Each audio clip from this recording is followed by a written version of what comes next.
Don Pedro Sánchez realizó un alegato desde Estados Unidos que podía interpretarse como el inicio de los trámites para anular todos los procesos judiciales derivados de los sucesos del 1 de octubre de 2017, lo que se ha venido a llamar una amnistía.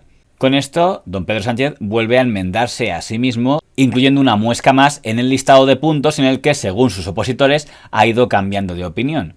Porque es verdad que todos los presidentes del gobierno han rectificado en algo, pero digamos que en don Pedro Sánchez ya se ha convertido en uno de sus logos. Mis padres me enseñaron que lo más importante es sostener la palabra. Elecciones, pactará con Podemos. Luego vamos al desarrollo. Que sean, ni antes ni después el Partido Socialista va a pactar con el populismo. O sea, no. No pactará con el populismo. No pactará con Podemos. Con el populismo. Porque el final del populismo es la Venezuela de Chávez. Yo no voy a permitir, con todos los respetos hacia los votantes de Esquerra Republicana, que la gobernabilidad de España descanse en partidos independentistas. Al único partido, y eso sí les anuncio que no vamos a hablar y no vamos a entablar ese diálogo, es con el partido de Bildu. No, yo con Bildu no me voy a reunir. Si estoy diciendo que con Bildu no vamos a pactar, si quieres lo digo 5 veces o 20 durante la entrevista. Con Bildu no vamos a pactar. Como corresponde a un Estado social y democrático de derecho como el español, el acatamiento significa su cumplimiento. Reitero, significa su íntegro cumplimiento. ¿Qué sentido tiene que un político indulte a otro? Ninguno. Absolutamente ninguno. Y yo siento vergüenza de eso. Yo lo que digo es que hay que acabar con los indultos políticos. Propondré al Consejo de Ministros conceder el indulto a los 9 condenados en el juicio del Procés, que hoy están en prisión. Pero el independentismo pedía la amnistía, pide un referéndum de autodeterminación, no han tenido amnistía, no hay un referéndum de autodeterminación y lo habrá. No lo habrá primero por convicción personal y política. En segundo lugar, porque la Constitución, no solamente la española, ninguna Constitución en el mundo reconoce el derecho a la segregación. Y en segundo lugar, antes al contrario, el independentismo no pide una reforma del Código Penal. El independentismo lo que pide, y lo saben ustedes, y lo saben los telespectadores, es la amnistía. Algo que desde luego este gobierno no va a aceptar y que desde luego no entra en la legislación ni en la Constitución española. Incorporar en el Código Penal un nuevo delito para prohibir de una vez por todas la celebración de referéndums ilegales en Cataluña, como ha ocurrido cuando gobernaba el Partido Popular.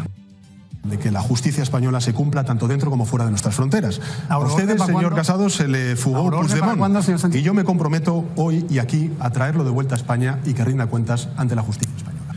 Que una crisis política nunca tuvo que derivar en una acción judicial y en una judicialización, como vimos, de toda esta crisis. Mis padres me enseñaron que lo más importante es sostener la palabra. Sostener la palabra. No tengo claro que consiguieran que se quedara con el concepto. Pero no deja de merecer un comentario la actitud del presidente del Partido Popular, don Alberto Núñez Feijóo, que quedó en primer lugar en las últimas elecciones generales, pero que ya tiene cara de jefe de la oposición. El señor Núñez Feijóo se va a someter a investidura la semana que viene. El señor Feijóo va a una sesión de investidura sabiendo que no puede ser elegido. Según su argumento, no le queda más remedio porque es la fuerza más votada y porque le ha propuesto el rey. En consecuencia, yo me presento primero porque es mi deber, porque he ganado las elecciones, segundo porque el jefe del Estado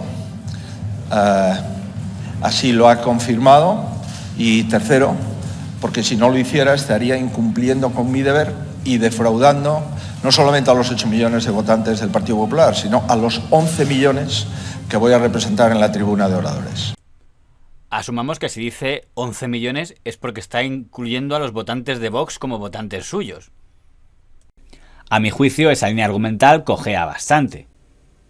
Tiene bastante lógica que el rey, cuando hace una ronda de contactos, si ningún partido tiene mayoría absoluta, ni hay una suma clara de 2 partidos que sumen mayoría absoluta, le ofrezca intentar formar gobierno al candidato más votado, que en este caso en efecto era él. Pero en ese momento lo lógico sería que el que es el candidato más votado, tras hacer su ronda de contactos, diga: Majestad, no tengo mayoría suficiente para gobernar, por tanto que lo intente otro. Y no hace falta irse muy lejos. Es exactamente lo que pasó a principios del año 2016, que es lo que hizo don Mariano Rajoy. En las elecciones que hubo a finales del año 2015, el partido más votado era don Mariano Rajoy, pero se dio cuenta que no podía gobernar porque en el Congreso había más diputados anti-Rajoy que pro-Rajoy, porque no sumaba mayoría absoluta con Ciudadanos, que era con el único partido con el que podría haberlo hecho, y PSOE y Podemos tenían más diputados que el PP. Por tanto, la única forma que tenía don Mariano Rajoy en aquel momento era con el apoyo del Partido Socialista. Por eso había ofrecido una gran coalición. Don Pedro Sánchez se negó y entonces el señor Rajoy, al ver que no tenía apoyos, renunció a una sesión de investidura. Y aunque el rey le había propuesto, el señor Rajoy le dijo: Majestad, declino porque no tengo mayoría para hacerlo. Y este es el comunicado de la Casa del Rey en el que se confirma que don Felipe, una vez finalizada su ronda de consultas, ha ofrecido esta tarde a Mariano Rajoy ser el candidato a la presidencia del Gobierno. El comunicado añade que Mariano Rajoy ha agradecido el ofrecimiento del Rey, pero que declina la propuesta. He agradecido el gesto, la deferencia que ha tenido con mi persona, pero le he dicho que hoy, que en este momento no estoy en condiciones de presentarme a la investidura. Debió ser el momento más sensato de toda la carrera política del señor Rajoy. Así lo dijo en rueda de prensa. Porque no solo no tengo todavía una mayoría de votos a favor, sino que tengo una mayoría absoluta, acreditada, de votos en contra. Yo a todos los españoles les digo, hoy no tengo los votos y por tanto no tiene ningún sentido que vaya allí a los únicos efectos de que empiece a correr el plazo de 2 meses que establece la Constitución española. Aquel señor Rajoy, aunque no lo diga, ya claramente estaba pensando en una repetición electoral. Pero por lo menos ahorró una sesión de investidura de teatro que todos sabíamos que iba a ser rechazada. Y le pasó el turno a don Pedro Sánchez. Don Pedro Sánchez, en aquel año 2016, sí se sometió a una sesión de investidura. Pero no con Podemos, sino con Ciudadanos. Y no se sometió a la investidura convencido de que iba a salir que no. Se sometió a la investidura porque pensaba que podía salir que sí. Porque su plan era: me presento con Ciudadanos que votará que sí y convenzo a Podemos de que se abstenga. Y con la abstención de Podemos, PSOE y Ciudadanos sumaban más que el PP. Por lo tanto, podía ser elegido en minoría en segunda votación. Pero aquel plan no salió bien porque don Pablo Iglesias y Podemos decidieron votar que no, reventar la legislatura y provocar una repetición electoral. Albert Rivera Díaz. Pablo Manuel Iglesias Turrión. Gabriel Rufián Romero. No. Íñigo Errejón Galván.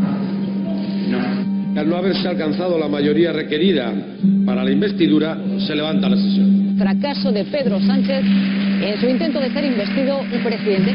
Que a partir de este momento pierde la condición de haber sido el designado por el jefe del Estado para intentar formar gobierno. Una repetición electoral que no parece gustar mucho a los votantes de Podemos, porque en esas elecciones fue la primera vez que Podemos bajó. Desde entonces no ha hecho más que bajar en todas las elecciones en las que se ha presentado. Tengo que decir que los resultados electorales de esta noche no son satisfactorios para nosotros. Teníamos unas expectativas diferentes. Por tanto, eran investiduras con una estrategia muy clara. En las elecciones del año 2019, ya con Pedro Sánchez como presidente del gobierno, el PSOE pasó a ser la fuerza más votada y volvió a someterse a una sesión de investidura que resultó fallida. Pero no es que don Pedro Sánchez se presentara a ciegas, se presentó de nuevo con una estrategia clara. En este caso, la estrategia era que Ciudadanos, que en las elecciones había subido, se abstuviera, para que sí pudiera gobernar en minoría sin necesidad de otros apoyos. Porque, aunque los otros votaran que no, si Ciudadanos se abstenía, el PSOE tenía suficientes apoyos como para gobernar en solitario. Esa era su estrategia. No salió bien porque don Albert Rivera decidió votar que no, bloquear la legislatura, reventarla y forzar una nueva repetición electoral. Mantiene firme en su negativa a pactar con el PSOE. La suma de sus escaños daría una mayoría absoluta. En aquel momento sumábamos 180 diputados. ¿En algún momento pensaron ustedes en Rivera como socio preferente para configurar un gobierno? Sí, por supuesto. Y la pregunta es, ¿y con quién piensa llevar a cabo este plan, el plan Sánchez? Pues con su banda, menuda banda, con Otegi brindando, con los nacionalistas en Navarra, con los de MES en Baleares, con los nacionalistas en la Comunidad Valenciana, con Podemos llevando la economía de España. Esos son sus socios de la banda. Tiene un plan y tiene una banda. Repetición electoral que se saldó con la destrucción de Ciudadanos. Parece que a algunos votantes no les gusta que los partidos bloqueen las legislaturas. Hoy dimito precisamente para que este proyecto pueda volver a elegir y tomar las riendas del futuro del centro político liberal en España.